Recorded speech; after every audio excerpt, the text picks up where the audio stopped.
Assalamualaikum anak-anak, sekarang kita lanjutkan dengan mempelajari persilangan di hibrid ya. Di sini persilangan di hibrid merupakan persilangan dengan dua sifat beda. Di mana persilangan di hibrid ini berbeda dengan persilangan monohibrid karena di dihibrid kita lebih memperhatikan dua sifat yang berbeda dari tanaman yang sejenis. Nah, kalau untuk monohibrid itu hanya memperhatikan satu sifat beda saja. Selanjutnya kita lihat ciri-ciri dari persilangan di hibrid. Yang pertama itu adalah persilangan dengan dua sifat beda.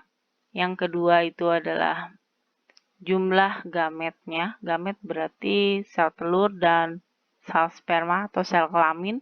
Itu yang terbentuk pada setiap individu itu adalah 4. Atau bisa kita tuliskan dengan 2 pangkat N. Kemudian fenotip individunya ditentukan oleh dua macam sifat genetik. Selanjutnya dijumpai maksimal ada 16 variasi genotip pada F2. Yang dimaksud dengan dua sifat beda itu kita ambil dengan contoh. Misalkan itu ada warna buah dengan bentuk buah. Jadi ini ada dua ya, sifatnya itu yang diambil satu warna buah, yang satu bentuknya. Warna buah misalkan bisa warna kuning atau hijau, bentuknya mungkin bisa bentuk bulat atau bentuk kisut. Kisut tuh keriput, nah itu dua sifat beda. Kemudian bisa juga bentuk buah dan rasa buah. Bentuk misalkan tadi buahnya bisa kita ambil mangga. Bentuknya ada yang besar, ada yang kecil. Kemudian rasa buah mangganya mungkin ada yang manis, ada yang asam. Nah, itu dua sifat beda. Berikutnya ada warna buah dan rasa buah. Nah, kalau ini mungkin warna buah mungkin kalau kita ambil ada buah jambu ya. Jambu itu kan ada yang warna hijau, ada yang merah. Kemudian rasanya juga ada yang manis dan ada yang asam. Nah, itu dua sifat bedanya. Selanjutnya pada persilangan di hibrid ini berlaku hukum dua Mendel. Kenapa? Karena pada saat pembentukan keturunan keduanya, gen di dalam gamet yang tadinya mengalami pemisahan kemudian akan bergabung secara bebas. Nah, penggabungan secara bebas ini maksudnya adalah gen yang satu dapat secara bebas bergabung dengan gen lainnya tanpa adanya syarat tertentu. Untuk membuktikan hukum Mendel 2 ini, maka Mendel sendiri melakukan percobaan di hibrid itu dengan persilangan antara tanaman ercis atau Pisum sativum yang berbiji bulat berwarna kuning dengan tanaman ercis yang berbiji kerut dan berwarna hijau. Nah, setelah melakukan persilangan antara dua sifat beda tersebut, maka kita bisa juga melihat hasilnya dengan melihat contoh yang akan Ibu berikan, yaitu contoh persilangan di hibrid. Sini kita ambil dari contoh dari Mendel tadi. Kalian harus membuat persilangan antara kacang ercis berbiji bulat berwarna kuning itu kita ambil dia dominan dua-duanya. Dengan kacang ercis berbiji kisut, kisut itu tadi kerut ya, berwarna hijau. Itu dua-duanya ini kita ambil sebagai yang resesif. Kemudian kalian harus mencari rasio fenotip dan rasio genotipnya. Oke, ini ada persilangan yang bisa kalian perhatikan di layar.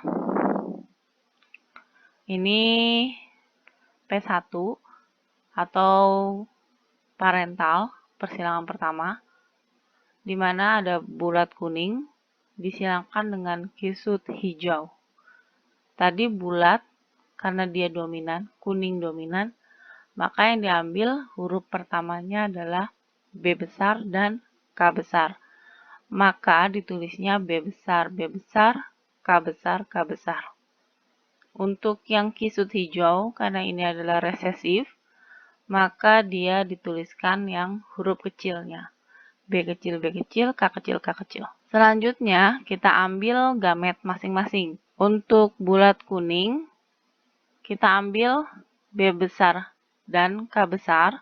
Untuk kisut hijau kita ambil B kecil, K kecil. Nanti jika kita gabungkan antara B besar K besar dengan B kecil K kecil, maka penggabungannya akan menghasilkan B besar B kecil, K besar K kecil.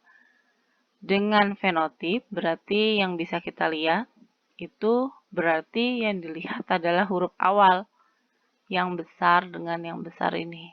Jadi B besar dengan K besar berarti fenotipnya bulat kuning 100%. Selanjutnya kita lakukan persilangan kedua, di mana menyilangkan antara turunan pertama dengan turunan pertama. Kita tuliskan B besar, B kecil, K besar, kecil. Kita silangkan dengan B besar, B kecil, K besar, K kecil. Ambil dulu gametnya. Nah, untuk mengambil gamet, kamu harus hati-hati. Di sini persilangannya pertama B besar dengan K besar. B besar, K kecil. Sini ya, udah dua. Kemudian B kecil, K besar, dan B kecil, K kecil. Nah, ini yang dua di bawah ini. Nah, ini karena sama, maka tulisnya juga sama. B besar K besar, B besar K kecil, B kecil K besar, B kecil K kecil.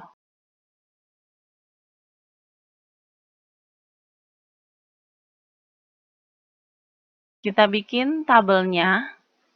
Di sini kamu harus tuliskan sesuai dengan gametnya yang sebelah kiri ini.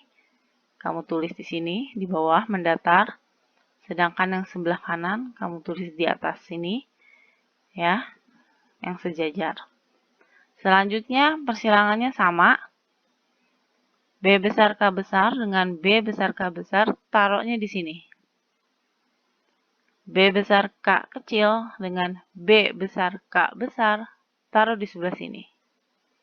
Jadi kalau di matematika ini sebenarnya kayak peluang ya.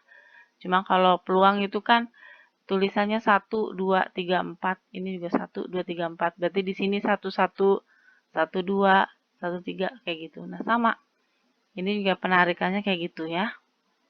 Nah, untuk yang B kecil K besar dengan B besar K kecil, ini tetap nulisnya yang besar harus di depan. Nggak boleh di belakang. B besar, B kecil, K besar, K besar. Ini pun sama. Nah, ini ada K kecil, ada K besar. Tetap ditulis B besar, B kecil, K besar, K kecil. Begitu seterusnya sampai yang ke-16, yang terakhir. Selanjutnya, kita cari rasio fenotipnya dengan memperhatikan genotipnya, di mana B besar ini adalah bulat, K besar adalah kuning.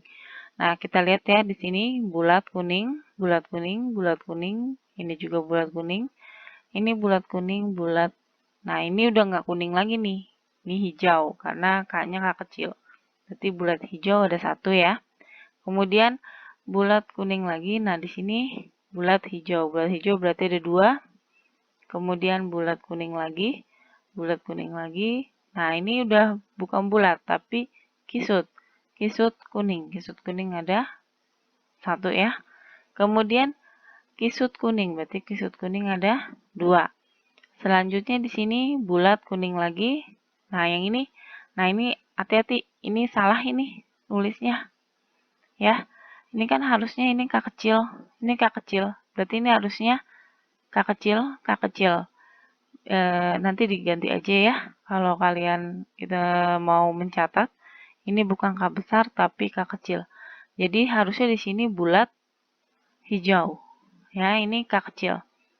Nah, berarti bulat hijau ada 3. Kemudian kisut kuning juga ada 3.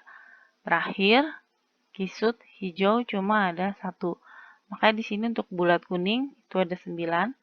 Bulat hijau 3, kisut kuning 3, dan kisut hijaunya 1. Jadi rasionya itu adalah 9:3:3:1. Itu untuk yang rasio fenotip persilangan di hibrid. Nah, di sini kan fenotip udah ada nih. Sekarang gimana cari genotipnya? Kalau nyari genotip, kita bisa lihat yang ini. Ini sama sebenarnya ya, cuma bedanya adalah di sini genotipnya ditulisin satu-satu. Nah, yang ini kan fenotip. Bulat kuning, bulat hijau, keriput atau kisut kuning, keriput atau kisut hijau. Itu udah ada nih, 9331. Tapi kalau untuk genotip, kalian harus tuliskan huruf-hurufnya. Seperti ini.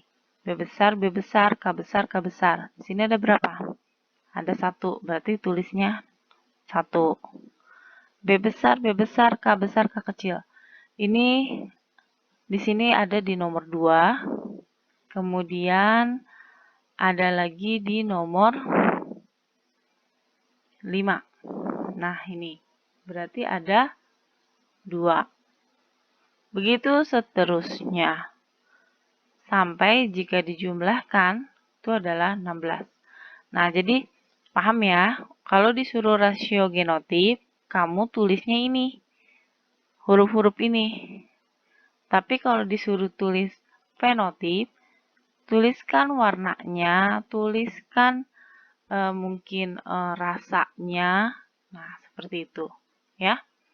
Nah, ini tadi yang ada kesalahan ya di sini, di yang nomor 14. Harusnya B besar, B kecil, K kecil, K kecil. Harusnya seperti ini. Ya, oke, sekian itu saja yang bisa Ibu sampaikan. Semoga kalian paham dengan materi yang persilangan di hibrid. Untuk nantinya kalian kerjakan soal di Google Classroom. Silakan kalian gunakan cara yang tadi, yang pertama, yang ini. Nah, boleh kalian gunakan cara yang ini jika kalian hanya disuruh mencari rasio fenotip saja. Tapi kalau misalkan ada yang disuruh mencari genotipnya juga, nah gunakan tabel yang ini. Begitu ya anak-anak, paham ya? Mudah-mudahan paham. Sekian dari Ibu. Wassalamualaikum warahmatullahi wabarakatuh.